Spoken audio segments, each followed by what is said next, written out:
Today we're going to study about life processes. Living things are called organisms, and both plants and animals are living organisms. They are dependent on some of the life processes, namely nutrition, transportation, respiration, excretion, reproduction, and metabolism. Let's first discuss about nutrition. Nutrition is needed for energy and growth in all of the different life processes. The following diet pyramid can show how the different foods give different nutritions. Depending on the mode of obtaining the nutrition, it is divided into autotrophs and heterotrophs. Let's see the types autotrophs and heterotrophs. Autotrophs are the organisms that can synthesize their own food, may it be with light or chemicals, whereas heterotrophs obtain their energy through intake and digestion of organic substances. Discussing about the autotrophic nutrition in detail, all the green plants synthesize their food in the autotrophic manner with the help of the process of photosynthesis, where carbon dioxide and water is required to synthesize glucose and oxygen in the presence of light. The following picture shows you the reaction of how the carbon dioxide and water is acting together to make a molecule of glucose. In the following visual, we can clearly see how water and light and carbon dioxide can be derived to make glucose. The main center of photosynthesis is the stomata, where the exchange of gases take place for the process of photosynthesis. The exchange of water also takes place, and that process is called transpiration. Coming to the heterotrophic nutrition, it is further divided into three parts: saprophytic, parasitic, and holozoic nutrition. Saprophytic nutrition, the animals feed on dead and decaying matter. In parasitic, they obtain the nutrients from the living organism itself.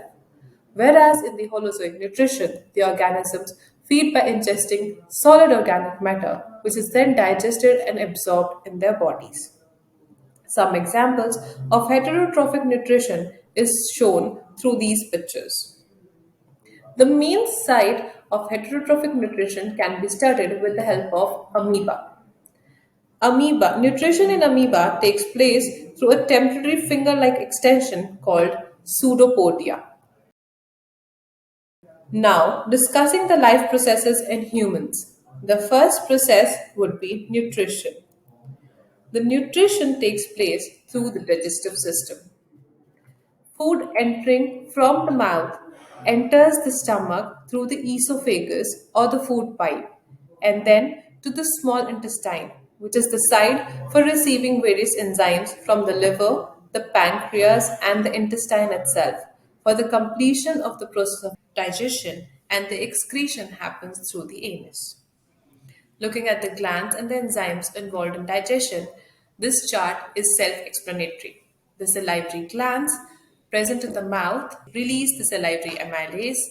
The gastric glands from the stomach. The pancreas release pancreatic amylase, trypsin, chymotrypsin, pancreatic lipase, and then the intestinal glands, which include maltase, lactase, sucrase, lipase.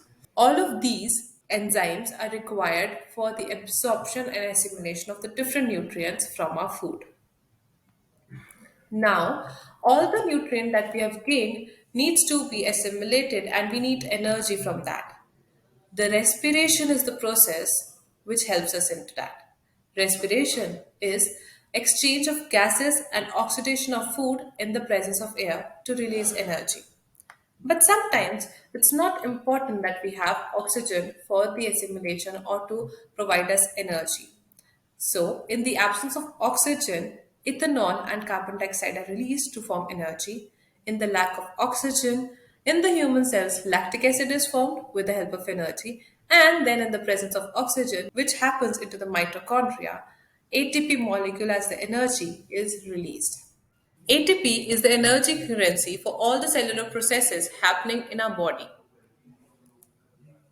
Let's now go to transportation in humans. The circulatory system is composed of heart, blood and blood vessels which transport various materials throughout the body.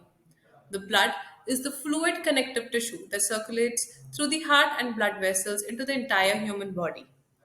The human heart is the major organ of transportation of blood and gases.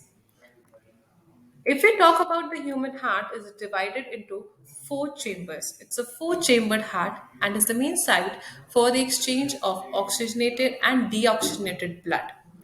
This is the reason we say in humans we have double circulation. The deoxygenated blood comes from the muscles to the heart to be oxygenated and then again transports back to the body organs through the capillaries. But what actually is blood pressure? Blood pressure is the force of the blood pushing against the walls of the arteries. For a healthy heart, the pressure of the blood should be 120/80. Towards the end of the life process in humans, we come to the excretion. Excretion in humans is taken through with a pair of kidneys, which is located in the abdomen, one on the either side of the backbone. Each kidney has a large number of basic filtration units called nephrons. Through the cross sectional area over here in the kidneys, we will be able to see what the nephrons look like.